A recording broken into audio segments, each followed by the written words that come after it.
नमस्कार, मी भूषण लांडगे. येणाऱ्या 2 जून रोजी होणाऱ्या कंबाईन ग्रुप सी पूर्व परीक्षेसाठी थोडक्यात काय म्हणजे आता येणाऱ्या 2 महिन्यामध्ये आपण काय करावं काय नाही करावं यावर थोडक्यात चर्चा करूया. तर ही परीक्षा 4 मे रोजी होणार होती, पण आत्ताच आयोगाने ती पुढे ढकलली आहे, तर ती 2 जून रोजी होणार आहे.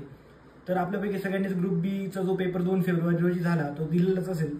तर त्याच्यामध्ये ज्या काही चुका आपण केलेल्या आहेत तर त्या सगळ्यात पहिले त्याचा अनालिसिस करणं सगळ्यात महत्त्वाचं ठरेल. कारण की माणूस आपल्या स्वतःच्या चुकांमधून जे शिकतो तर तो दुसऱ्यांनी कितीही मार्गदर्शन केलं तर मला वाटतं ते त्याच्यातून जेवढं शिकेल त्याच्यापेक्षा स्वतःच्या चुकांमधून तो जास्त शिकू शकतो. त्याच्यामुळे 2 फेब्रुवारी रोजी जो आपण पेपर दिला आहे त्याचं प्रत्येकाने आतापर्यंत अनालिसिस केलंच असेल, मी असं धरून चालतो. आणि ज्यांनी केलं नसेल त्यांनी नक्कीच ते करावं की याच्यामध्ये आपण कोणत्या चुका होत्या ज्या म्हणजे आपल्या इझी झाल्या. आता सिली मिस्टेक वगैरे ते मी तरी त्याच्यावर विश्वास ठेवत नाही, कारण की कोणती ही चूकच असते, ती सिली वगैरे काही नसते. त्याच्यामुळे त्या चुका तुम्ही नक्कीच कशा टाळता येतील याच्यासाठी प्रयत्न केला पाहिजे सगळ्यात पहिले. त्याच्यानंतरून कोणता सब्जेक्ट होता किंवा कोणते टॉपिक होते की जे तुमचे अजून कव्हर करायचे, तुम्ही त्यापर्यंत एवढे पोहोचले नाहीत, कुठेतरी काहीतरी राहून गेलं आहे, तर ते टॉपिक तुम्ही जास्तीत जास्त कव्हर करण्याचा प्रयत्न करा. येणाऱ्या काळामध्ये त्या गोष्टी बघून घ्या आणि त्याच्यात कुठे कमी पडला होता तर त्या गोष्टी भरून काढण्याचा प्रयत्न करा.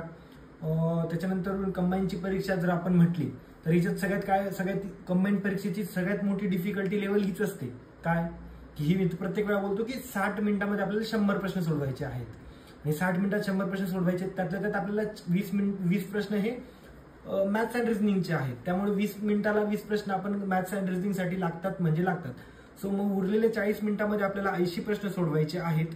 तर 40 मिनिटात 80 प्रश्न सोडवण्यासाठी तुमच्याकडे जेवढ्या फॅक्ट्स असतील तेवढेच तुम्ही कंबाईनमध्ये चांगला स्कोअर करू शकता. सो येणाऱ्या काळामध्ये तुम्हाला जास्तीत जास्त फॅक्ट्सवर जोर द्यावा लागेल. आणि भरपूर लोकांचं असं पण एक्सप्लेनेशन असतं की फॅक्ट्स त्यांच्या लक्षात राहत नाही. तर मी म्हणेल की आता परीक्षेची गरजच ती आहे, तर त्याच्याशी तुम्हाला जुळवून घ्यावंच लागेल. मग ते तुम्ही कसंही लिहून करू शकता किंवा काहीतरी आठवण्याचा काहीतरी वेगवेगळे पर्याय यूज करा, पण असं म्हणून चालणार नाही की माझ्या लक्षात राहत नाही. त्याच्यामुळे ही गोष्ट लक्षात ठेवा. कोणतीही परीक्षा म्हटली तर त्या परीक्षेचं सगळ्यात पहिले PYQ प्रश्नपत्रिका, ज्या मागील प्रश्नपत्रिका आयोगाच्या असतील किंवा आयोगाच्या असतील तर त्यांचं नीट एक्सप्लेनेशन, त्या नीट समजून घेणे सगळ्यात महत्वाची गोष्ट असते. जेणेकरून आपल्याला कळू शकेल की आयोगाचा कल काय आहे, आयोग कोणत्या प्रश्नांवर प्रश्न विचारतो, कोणत्या टॉपिकवर प्रश्न विचारतोय, कशा प्रकारचे प्रश्न विचारतोय, कुठपर्यंत आयोगाची लेवल आहे, आपण कुठपर्यंत गोष्टी लक्षात ठेवल्या पाहिजे. सो आपण सगळ्यांनी PYQ अनालिसिस चांगलं केलं असेल, कारण की आता इथं 2च महिने राहिले म्हणजे आपल्यापैकी सगळेच हुशार विद्यार्थी सगळेच अभ्यास चांगला करत आहात. पण कुठेतरी थोडंफार काहीतरी कमी जास्त असल्यामुळे आपल्या मागच्या एक्झाम आपल्याला झाल्या नसतील, पण ह्या एक्झाममध्ये आपण नक्कीच अजून चांगल्या पद्धतीने प्रयत्न करू म्हणजे आपल्या याच्यात यश येईल. तर हा PYQ अनालिसिस चांगल्या पद्धतीने करा, PYQ अनालिसिस शिवाय पर्याय नाही. PYQ अनालिसिस करत असताना काही जण असं करू शकता की आयोगाच्या मागील क्वेश्चन पेपर त्यांचं पूर्ण डाउनलोड करून ते स्वतः अनालिसिस करतील, किंवा मी तर असं कधी केलं नाही. मी सरळ मार्केटमध्ये जे सोर्स अवेलेबल होता तो सोर्स यूज करून जास्तीत जास्त गोष्टी लक्षात ठेवण्याचा प्रयत्न केला, कारण की तिथे सगळ्या गोष्टी आपल्याला एका खाली एक अवेलेबल आहेत. तर ते स्पष्टीकरण जास्तीत जास्त स्वतःला फायदेशीर कसं करून घेता येईल हा गोष्टी म्हणजे वेळ जो म्हणतो आपण की वेळ आपला वाचू शकतो, जी गोष्ट आपल्याला शोधावी लागेल ती आपल्याला आयती तिथे भेटते आहे, तर तिचा आपण फायदा करून घेऊया. त्याच्यामुळे आपण मार्केटमधले अवेलेबल असलेले कोणत्याही PYQ अनालिसिससाठी पुस्तक वापरू शकता. मी लोकसेवा पब्लिकेशनचं PYQ अनालिसिस पुस्तक वापरत होतो. आता भरपूर मुलांचं थोडंसं कन्फ्युजन आहे की लोकसेवा PYQ अनालिसिस म्हणजे त्यांना 21,000 तो प्रश्नसंच पण वाटतो, पण 21,000 मी तरी सांगेल की PYQ आपल्या फ्रीसाठी एवढा तरी फायदेशीर नाहीये, कारण की त्याच्यात फक्त प्रश्न दिलेले आहेत आणि तो परीक्षेच्या जस्ट आधी करणं कुठेतरी थोडंफार मला असं वाटतं की चुकीचं ठरू शकतो. सो अनालिसिसच्या पुस्तकावर जर आपण जास्त भर दिला तर नक्कीच त्याचा आपल्याला फायदा होऊ शकतो. तर नक्कीच तुम्ही PYQ अनालिसिस पासून सुरुवात केलेलीच असेल, त्याची अजून जास्तीत जास्त रिवाइज करा. आणि PYQ अनालिसिसचं 1-2 वेळा रिव्हिजन करून काही होत नाही, कारण की पुस्तक मोठं आहे, जास्त डाटा आहे, त्याच्यामुळे तो लक्षात राहणं थोडंसं अवघड आहे. त्याच्यामुळे त्याच्यात जास्तीत जास्त रिव्हिजन कशा होतील यासाठी प्रयत्नशील राहा. मी तरी समजेल की 3+ तरी रिव्हिजन त्याच्या नक्की व्हायला पाहिजे. त्यासाठी रिडिंग स्पीड वाढवा, परीक्षेसाठी अभ्यास करण्याचा टायमिंग वाढवा, कारण की एक मी सांगेल की एकदा एक्झाम झाली किंवा एकदा रिझल्ट आल्यानंतर तुम्हाला फक्त 8 ते 10 तासाची नोकरी करणं आहे. त्याच्यानंतर काही म्हणजे 8-8.5 तासाचं आपलं गव्हर्नमेंट वर्क जेवढं असतं तेवढं करायचं आहे. त्याच्यामुळे बाकी वेळ तर रिलॅक्स असतो आपण. सो हा जो वेळ आहे हा जास्तीत जास्त कसा देता येईल किंवा जास्तीत जास्त युटिलाइज कसा करता येईल यासाठी तुम्ही सगळ्यांनी नक्कीच प्रयत्न केला पाहिजे. आता थोडंसं येणाऱ्या परीक्षेसाठी जर सब्जेक्ट वाईज बोलायचं म्हटलं तर सगळ्यात पहिले पॉलिटी, जो की मला आवडता सब्जेक्ट आहे, कारण की जर सपोज पॉलिटीचा जर अभ्यास तुमचा चांगला असेल तर तुम्ही आउट ऑफ मार्क्स नक्कीच पॉलिटीला घेऊ शकता, मग ते प्रीलाही घेऊ शकता आणि मेन्सला घेऊ शकता. सिलेबसही सेमच असतो, त्यामुळे तुम्हाला मेन्सच्या वेळी वेगळे काही एफर्ट्स घेण्याची गरज राहत नाही. आणि याच्यात असं असतं की तुमचा जो वेळ असतो तो वेळ म्हणजे विदिन 3 ते 4 सेकंदात 3 ते 4 मिनिटात तुम्ही पॉलिटीचे 15 प्रश्न हे अटेंड करू शकता. कारण की सरळ सरळ जर गोष्टी तुम्हाला माहिती असेल, आणीबाणी माहिती असेल, 352 सरळ कलम मारून तुम्ही पुढे जाणार.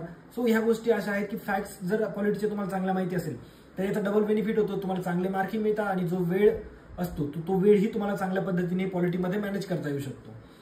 तर पॉलिटीचा अभ्यास करत असताना जे इम्पॉर्टंट टॉपिक्स आहेत मग कोणते झाले ते मूलभूत हक्क असतील, राष्ट्रपती, राज्यपाल, आणीबाणी, संसद, महाधिवक्ता, महान्यायवादी, कॅग, तर याच्यावर सरळ सरळ तुम्हाला 148 सरळ सरळ प्रश्न हायकोर्ट, सुप्रीम कोर्ट याचे काही काही आर्टिकल्स आहेत तर सरळ सरळ आपल्याला परीक्षेत आलेले विचारलेले दिसत आहेत. तर आपण काय केलं पाहिजे, तर आपलं हे कामच आहे की आपण ते आर्टिकल जास्तीत जास्त कसे आपल्याला लक्षात ठेवता येतील तर यासाठी प्रयत्न केला पाहिजे. रोज 5-7 कलम जर आपण इम्पॉर्टंट जर लक्षात ठेवण्याचा प्रयत्न केला तर येत्या 60 दिवसात आपले किती 300 कलम होतील.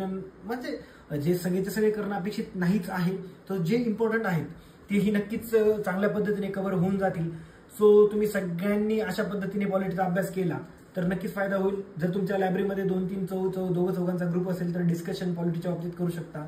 एखादा टॉपिक ठरवा, सपोज एका दिवशी आणीबाणी ठरवलं, एका दिवशी सुप्रीम कोर्ट ठरवलं, एका दिवशी हायकोर्ट ठरवलं तर तो तेवढा मुद्दा चांगला क्लिअर होऊ शकतो. काही गोष्टी असतात ज्या डिस्कशनमध्ये आपल्याला कळू शकतात. फॉर एक्झाम्पल एखाद्या वेळेस आपण काय असतं की 2/3 बहुमत आहे की 1/3 बहुमत आहे हे वाचता वाचता थोडंसं आपल्याला निग्लेक्ट होतं आणि परीक्षेला जेव्हा ते त्याच्या जे 2/3च्या व्यतिरिक्त 1/3 शब्द असतो तो आपण कॅच करू शकत नाही. पण ते जर आपण डिस्कशनमध्ये आपण प्रॉपर डिसाईड बोलताना ऐकलेलं असलं तर आपल्याला लगेच तेव्हा क्लिक होतं की इथे नाही 2/3 नाही, इथे 1/3 लागत होतं किंवा इथे 50 सदस्य नाही तर 110 सदस्य पाहिजे होतं. सो ह्या गोष्टी असतात की याचा डिस्कशनला फायदा होऊ शकतो. पण मग डिस्कशन करत असताना डिस्कशन ही प्रोडक्टिव्ह असलं पाहिजे. तुम्ही भरकटू नका, कारण कधी कधी काय होतं की राज्यपालांचा डिस्कशन करता करता आपण भलतंच राज्यपालांवरच डिस्कशन करायला लागतो, त्यांच्या निर्णयांवर डिस्कशन करायला लागतो. तर असं होऊ देऊ नका. टू द टॉपिक राहा, तेवढंच डिस्कस करा आणि पुढे सरका. आता भरपूर लोक घरी वैयक्तिक त्यांच्या घरी अभ्यास करत असतील त्याच्यामुळे त्यांच्याकडे डिस्कशनला कोणी नसेल तर असं गरजेचं नाही की डिस्कशन झालंच पाहिजे. तर फक्त तुम्ही काय करू शकता की जे 5-10 कलम तुम्ही टार्गेट ठेवून करत असाल तर ते झोपताना रिवाइज करा, चहा पिताना तुम्ही जेव्हा वैयक्तिक तुमचं जेव्हा फ्री टाइम असेल तर तेव्हा ती गोष्ट नक्कीच रिवाइज करण्याचा प्रयत्न करा. त्या गोष्टीतून तुम्हाला नक्कीच फायदा होईल. आपण सगळेजण लक्ष्मीकांत सरांचं पुस्तक किंवा कोळंबे सरांचं पुस्तक वाचत असाल तर मी लक्ष्मीकांत सरांच्या पुस्तकातून केलेला होता अभ्यास आणि राज्यसेवा मेन्स दिल्यामुळे मला थोडासा तिकडून पण एक अँगल म्हणतो आपला तो चांगल्या पद्धतीने कव्हर झालेला होता, तर त्याचा फायदा नक्कीच झाला. परीक्षेच्या आधी रिव्हिजन करण्यासाठी लोकसेवा पब्लिकेशनच्या नोट्स ज्या आहेत तर त्या मला असं वाटतं की एक टू द पॉईंट शॉर्ट टेस्टमध्ये सगळ्या गोष्टी एका ठिकाणी आपल्याला भेटतात. ते गोष्टी जर केली तर तुम्हाला नक्कीच फायदा होऊ शकतो. आता पुढचा विषय असेल जॉग्राफीचा. तर जॉग्राफीचा अभ्यास करताना आपण जर PYQ जर बघितलं तर सेम पॅटर्न ऑफ क्वेश्चन असतो, म्हणजे काय आकार, क्षेत्रफळ, लांबी, रुंदी, अक्षांश, रेखांश, तर ह्या गोष्टी ज्या आहेत तर ह्या तुमच्या तोंडपाठ असल्याच पाहिजे. रेखांश किती, अक्षांश किती आहे, सपोज भारताचं क्षेत्रफळ किती, भारताचं क्षेत्रफळात नंबर किती, मग महाराष्ट्राचं क्षेत्रफळ किती, मग महाराष्ट्राचा 3रा क्रमांक लागतो तर राजस्थानचं किती, मध्य प्रदेशचं किती, मग खालून छोटे राज्य कोणते, महाराष्ट्राचं क्षेत्रफळाचं किती, लोकसंख्येच्या दृष्टिकोनातून महाराष्ट्र दुसरा आहे. ही गोष्ट आपण रिलेटिव्ह लक्षात ठेवली, लोकसंख्येत आपला पर्सेंटेज किती आहे, तर ह्या गोष्टी जर आपण व्यवस्थित जर करून ठेवल्या रिलेटिव्हली तर मला वाटतं की जॉग्राफीला चांगले मार्क पडू शकतात. रिपिटेटिव्हली आपल्याला नदी प्रणालीवर प्रश्न दिसतो, मग कोकण असेल तर कोकणातल्या नद्या आपल्याला कशा लक्षात ठेवता येतील त्यासाठी काहीतरी तुमच्या वैयक्तिक ट्रिक्स बनवा की वरून खाली कुठे आहे, कोणत्या जिल्ह्यातल्या कोणत्या नद्या आहेत. त्याच्यानंतरून जर खनिज संपत्ती पण असेल तर ते पण खनिज संपत्तीसाठी तुम्ही युट्यूबवर जरी शोधलं तर तुम्हाला वेगवेगळे ट्रिक्स भेटतात. आणि कसं असतं की हे काही टॉपिक असं असतं की त्यांच्यासाठी तुम्ही ट्रिक्सचा वापर केला तर कुठेतरी ते फायदेशीर ठरू शकतं. सो जॉग्राफीसाठी त्या थोडासा ते बघून घेण्याचा प्रयत्न करा. त्याच्यानंतरून जर जे आपलं सह्याद्री आहे, सह्याद्रीमध्ये वेगवेगळे घाट असतील तर ते घाट कोणाला कोणता घाट जोडतो, मुंबई आणि नाशिकमध्ये कोणता, तर हे घाट कसारा घाट आहे. तर हे सगळे घाट तुमचे एकदम तोंडपाठ असले तर मला वाटतं की एक तर ते जुळव्यामध्ये येतं किंवा सरळ सरळ स्टेटमेंट दिलं असतं तर तो एक विदिन द सेकंद आपला प्रश्न सुटू शकतो. सो ज्या फिक्स क्वेश्चन्स असतात तर ते चुकता कामा नये, त्याच्यावर थोडंसं वर्क करण्याची नक्कीच गरज आहे. जॉग्राफीचा अभ्यास तुम्ही कोणतेही पुस्तक जे करताय तर ते प्रॉपर रीड करा, प्रॉपर रिवाइज करा, तुम्हाला नक्कीच फायदा होईल. जॉग्राफीचा अभ्यास करण्यासाठी मी दीपस्तंभ पब्लिकेशनचं पुस्तक वापरत होतो, त्याच्यामुळे थोडंसं मॅथ्स वगैरे एकदम छान दिलेलं होतं, त्याच्यातून चांगला अभ्यास झाला. तर तुम्ही आता नाही सोर्सेस सांगतोय म्हणजे असं गरजेचं नाही की तो सोर्स तुम्ही फॉलो करावा, कारण की हा टाइमही नाही आहे सोर्स चेंज करण्याचा. फक्त एक इन्फॉर्मेशनच्या दृष्टिकोनातून मी तुम्हाला सांगतोय की मी काय वापरलं होतं. सो तुम्ही जो सोर्स करत असाल तर तोच वाचत राहा, तोच मल्टिपल वेळा रिवाइज करा. आणि भरपूर वेळा भरपूर लोकांचं हे चुकत असतं की ते काय करतं की मार्केटमध्ये एखादं कोणती काही नवीन गोष्ट ऐकली की त्याला लगेच फॉलो करायला लागतं. तर असं नाहीये. तर तुम्ही जे सोर्स वापरताय ते चांगले करा. आता हा टाइम पण नाहीये की तुम्ही तो सोर्स चेंज केला पाहिजे. सो जो करता हा तो मल्टिपल वेळा रिवाइज करा. फक्त जी गोष्टी मी अँगल सांगतोय की पीवायक्यू मधून अशा गोष्टी त्याच्यावर विचारल्या जात आहेत, तर ते आपल्याला कशा परफेक्ट करता येतील, त्याच्यात आपण कुठे कमी राहता कामा नये. ही गोष्ट सगळ्यांनी लक्षात जर ठेवली तर नक्कीच तुम्हाला त्याच्या बाबतीत फायदा होऊ शकेल. सोर्सेस चेंज करू नका, ते सोर्सेस रिपीटेडली फॉलो करा. आता इकॉनॉमिक्सचा जर विषय बघितला तर इकॉनॉमिक्सचे प्रश्न कुठेतरी थोडेसे आउट ऑफ बॉक्स आपल्याला जाताना दिसतात. काही प्रश्न असतात जे थोडेसे चेंज म्हणजे त्याचा आपल्याला सोर्स सापडत नाही. तर मी म्हणेल की ते 2-3-4 प्रश्नांसाठी आपण खूप जास्त डोक्याला त्याचा टेन्शन घेण्याची गरज नाहीये. आपला जो प्रॉपर सिलेबस आहे, पीवायक्यू अनालिसिस आहे, ते जर प्रॉपर फॉलो केलं तर जे आपले बाकीचे रिलेटिव्ह जे कायमचा पॅटर्न आहे तो फॉलो होत असतो. तर प्रश्न व्यवस्थित करा. पंचवार्षिक योजना असतील तर त्या लक्षात ठेवा. म्हणजे ते पंचवार्षिक योजनांचा इनडायरेक्टली जर डायरेक्ट प्रश्न जरी नसला तरी इनडायरेक्टली कुठतरी त्याचा रेफरन्स लागत असतो. तर तेवढं झाल्यानंतर ज्या महत्वाच्या इकॉनॉमिक्स मधल्या समित्या आहेत त्या समितींचे अध्यक्ष कोण होते. आता वित्त आयोग असेल तर वित्त आयोगाचे पहिले अध्यक्ष कोण, दुसरे अध्यक्ष कोण, सध्याचा वित्त आयोग कोण, त्याचे सदस्य सचिव, ही गोष्ट लक्षात ठेवली पाहिजे. आता महाराष्ट्रात जे वित्त आयोगाचे अध्यक्ष होते, वाय.सी. चव्हाण होते 8व्या वित्त आयोगाचे, ते आपण लक्षात ठेवणं थोडंसं म्हणजे थोडंसं अभ्यास करताना महाराष्ट्राच्या दृष्टिकोनातून जर अभ्यास केला तर कुठेतरी तो फायदेशीर ठरू शकतो. विविध योजना कर रचनेमध्ये भरपूर समित्या होत्या, तर त्या वित्तीय समित्या लक्षात ठेवण्याचा प्रयत्न करा. त्यांचे अध्यक्ष, त्यांचे सदस्य आणि जे सांगितलं की स्थापनेचं वर्ष त्यांचा रिपोर्ट कधी त्यांनी दिला तर ती गोष्ट बघा. त्यांच्या महत्त्वाच्या रिकमेंडेशन बघा. ह्या गोष्टी व्यवस्थित केल्यानंतर तुम्हाला चांगलं होऊ शकतं. किरण देसाई सरांचं पुस्तक आपल्यापैकी भरपूर लोक फॉलो करत असतील तर छान पुस्तक आहे. त्याच्यामध्ये भरपूर डाटा दिला. तेवढा जर डाटा काही गोष्टी थोडं स्किप करून करा, कारण कृषी वगैरे टॉपिक मोठे दिले ते राज्यसेवेच्या दृष्टिकोनातून आहेत. ते आपल्या इकडे काही जास्त महत्त्वाचे नाहीत. आणि कंबाईनसाठी जर मी म्हणेल की लोकसेवा पब्लिकेशनच्या ज्या नोट्स आहेत तर टू द पॉईंट दिलेल्या आहेत आणि शॉर्ट आहेत. चांगल्या पद्धतीने तुम्ही त्या रिवाइज केल्या तर तुम्हाला चांगले मार्क्स पडू शकतात. पुढचा विषय म्हटला आपण हिस्ट्री. तर हिस्ट्री हा सब्जेक्ट खूप इंटरेस्टिंग आहे. त्याच्यात जर सपोज तुमचं जर चांगलं वाचन असेल तर तुम्हाला नक्कीच चांगले प्रश्न सुटू शकतात, चांगले मार्क येऊ शकतात. पण हिस्ट्रीचा अभ्यास करत असताना सगळ्यात महत्त्व असतं समाजसुधारकांना. ते समाजसुधारक हा तुमचा खूप चांगला, हा समाजसुधारक हा जो विषय आहे हा खूप चांगला असला पाहिजे. म्हणजे काय की तुम्हाला जर एखादे समाजसुधारक म्हटले तर त्यांचे काम काय आहे, त्यांनी महत्त्वाची संस्था कोणत्या स्थापन केल्या, त्यांनी कोणत्या संस्थेमध्ये त्यांचं योगदान दिलं, कोणतं वर्तमानपत्र स्थापन केलं, ते वर्तमानपत्राचं काम काय होतं, त्या वर्तमानपत्राने कशावर फोकस केला, ह्या गोष्टी जर आपल्याला सगळ्या लाईनीत जर आपण रिलेटिव्ह अभ्यास केला तर कुठेतरी नक्कीच फायदा होऊ शकतो. समाजसुधारकांचा अभ्यास करताना एकाच दिवशी सगळे समाजसुधारक केले तर कुठेतरी ते म्हणतो की ते डोक्यावरून जायला लागतं, ते वर्ष लक्षात राहू शकत नाही किंवा ती अडचण आपल्याला नक्कीच निर्माण होऊ शकते. तर तसं न करता आपण काय केलं पाहिजे की रोज 2-2, 3-3 समाजसुधारक केले तर ते नक्कीच तुम्हाला फायदेशीर ठरू शकता. मग ते तुम्ही, आणि समाजसुधारक करायला खूप वेळ लागत नाही. जेव्हा पहिली रिव्हिजन असेल तर तेव्हा थोडासा वेळ लागूही शकतो, पण नंतर तुम्हाला त्याच गोष्टी एकदम कॉस्टली वाटतील. 1884 Fergusson college, Deccan education society, Maratha वृत्तपत्र, सगळे वृत्तपत्र, म्हणजे इष्ट असेल ते बोलणार, साध्य असेल ते करणार, आगरकरांचे वृत्तपत्र, म्हणजे नाही का ह्या गोष्टी अशा आहेत ना की जेव्हा तुम्ही मल्टिपल वेळा रिवाइज करणार ना तर त्या ऑटोमॅटिकली तुम्हाला यायला लागणार, तर तुम्हाला त्याच्यावर जास्त वर्क करण्याची गरज राहणार नाही. सो ही गोष्ट लक्षात ठेवा की समाजसुधारक तुम्ही 1-2 करा. एकाच दिवशी तुम्ही लाईनीत, आता सपोज इतिहासाचा अभ्यास करत असताना एखादं पुस्तक घेतलं आणि त्याच्यात जर सपोज लाईनीत तुम्ही जर दिलेले 40 समाजसुधारक आणि 40 समाजसुधारक एकाच दिवशी वाचून काढले तर मला नाही वाटत त्याच्यातले खूप तुम्हाला त्याचा जास्त फायदा होऊ शकतो. कारण की सगळं ते इंटरमिक्स होणार आहे. 1884, 1882 वर्ष सगळे तेच राहणार आहेत. तर ती संस्था एक्झॅक्ट कोणत्या वर्षाची होती ती तुम्हाला आठवायला थोडासा त्रास होऊ शकतो. सो समाजसुधारक तसं करा. समाजसुधारक ही टॉपिक तुम्ही डिस्कस करू शकता. ठरवून घ्या की कोणते 2-4 समाजसुधारक तुम्हाला करायचे आणि त्याच्यावर तुम्ही प्रॉपर प्रिपेअर करून घ्या आणि पटपट ते इम्पॉर्टंट ज्या गोष्टी आहेत त्याच्यातल्या जर आपण कव्हर केल्या तर नक्कीच तुम्हाला हिस्ट्रीलाही चांगले मार्क पडू शकतात. हिस्ट्रीचं झालं तर हिस्ट्रीचा पण एक पॅटर्न असतो की उठावांवर आपल्याला आदिवासींचे उठाव असेल, 1857 बंड असेल महाराष्ट्रात झालेले, तर हे उठावांमध्ये नेतृत्व कोणी केलं, ते नेतृत्व दाबून कोणी काढलं, ते इंग्रज अधिकारी कोण होता, त्या नेतृत्वाची महत्वाची भूमिका काय होती. तर ह्या गोष्टी जर आपण नीट अभ्यास करून ठेवल्या, लक्षात ठेवल्या तर आपल्याला तिथेही सरळ मार्क्स भेटू शकतात. हिस्ट्रीमध्ये 2-3 प्रश्न हे आउट ऑफ बॉक्स नक्कीच असतात, कारण की ते हिस्ट्री हा खूप मोठा वास्ट सब्जेक्ट आहे, त्याच्यामध्ये विचारण्याला भरपूर स्कोप आहे. तर त्याच्यासाठी आता सपोज शाहू महाराजांची एखादी संस्था विचारली, तिच्यामध्ये कोणी कोणी योगदान दिले, 4-5 नावं होते, जर तुम्ही आता शाहू महाराजांबद्दल सगळंच वाचणं आपल्यासाठी अपेक्षित नाहीये, त्याच्यामुळे असे प्रश्न आले तर आपण ऑल ऑफ द अबोव किंवा जोही तिथून आपल्याला लॉजिकल वाटतं तर ते उत्तर देऊन पुढे जाणं मला असं वाटतं की संयुक्तिक ठरेल. कारण की त्या एखाद्या प्रश्नासाठी काहीतरी तो पूर्ण सोर्स वाचणं कुठेतरी ती चूक ठरू शकेल, कारण की ज्या गोष्टी आपल्याला शुअर शॉट येणाऱ्या आहेत तर त्याच्याकडे याच्यामुळे दुर्लक्ष होऊ शकतं असं मला वाटतं. त्याच्यामुळे हिस्ट्रीचा अभ्यास चांगला करा. मी हिस्ट्रीसाठी समाधान महाजन सरांचं पुस्तक केलं, त्याच्यामध्ये मागच्या साईडलाच आपल्याला जे समाजसुधारक दिलेले आहेत तर ते समाजसुधारक मी व्यवस्थित केले, त्याच्यामुळे मला तिकडेही चांगले मार्क पडले. तर तिथून आपण करू शकता.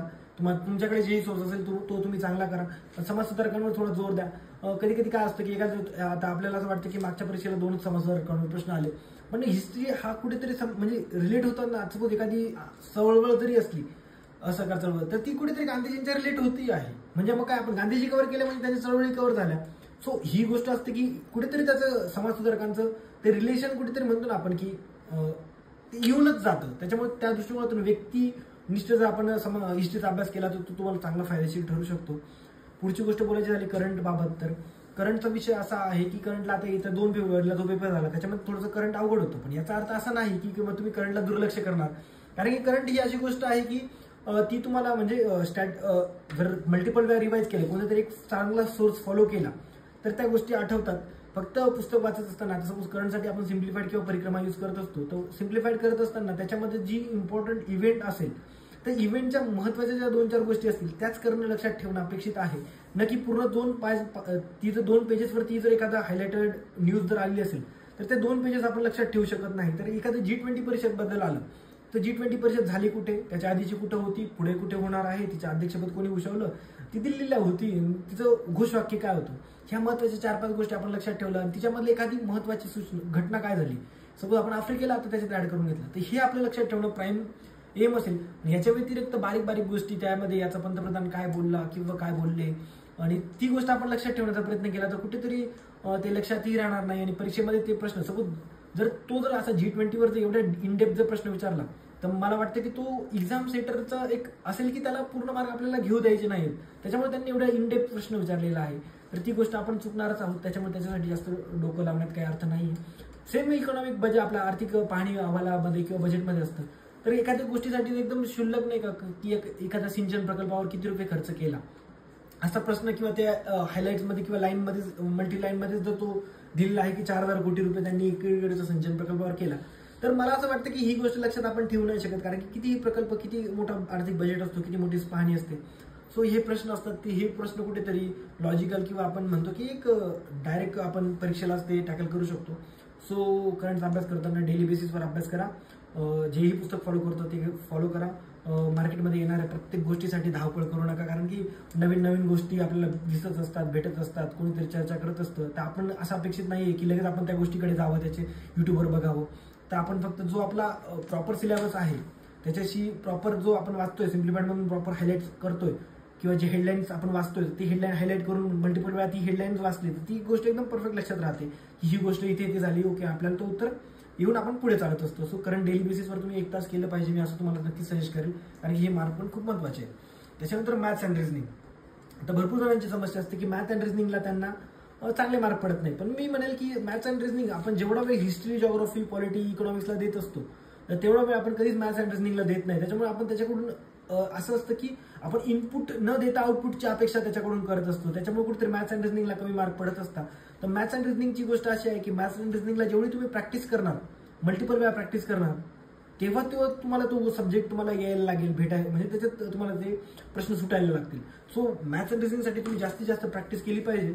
आणि मला तर वाटतं MPSC मधून पोस्ट काढणं मॅथ्स अँड रिझनिंगचा अभ्यास न करता किंवा मॅथ्स अँड रिझनिंगला मार्क्स न पडता MPSC मधून पोस्ट भेटणं मला तरी वाटतं खूपच अवघड गोष्ट आहे, कारण की 20 मार्क फ्रीला, 22 मार्क मेन्सला हे खूप मोठा डिसाइडिंग फॅक्टर आहे. त्याच्यामुळे मॅथ्स अँड रिझनिंगवर तुम्हाला नक्कीच वर्क करावं लागेल.